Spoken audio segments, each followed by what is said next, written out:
আর একটা দোয়া শেখায় দেই ইনশাআল্লাহ। এই দোয়া করলে রিজিক তো বাড়বেই ইনশাআল্লাহ। আপনার যত ঋণ আছে ইনশাআল্লাহ আল্লাহ পাক শোধ করে দিবেন। বিশ্বাস করলেন না? এই দোয়া শিখাই দিচ্ছি, এই জন্য আমাকে হাদিয়া দেওয়া দরকার। স্পেশালি আমাকে এখন হাদিয়া দেওয়া দরকার।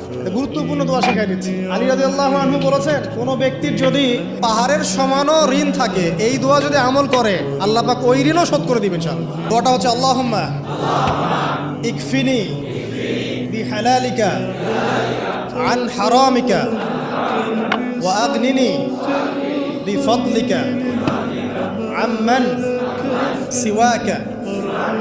এই দোয়াটা ছোট না, এটা মুখস্থ করবেন, সেজদায় পড়বেন, নামাজের সেজদায় পড়বেন, আত্তাহিয়াতু দরুদ শেষ তারপরে পড়বেন, নামাজ শেষে হাত তুলে করবেন, যখন তখন শেষ রাত্রে করবেন, ইনশাআল্লাহ দেখবেন আপনার ঋণ বলতে কিছু থাকবে না।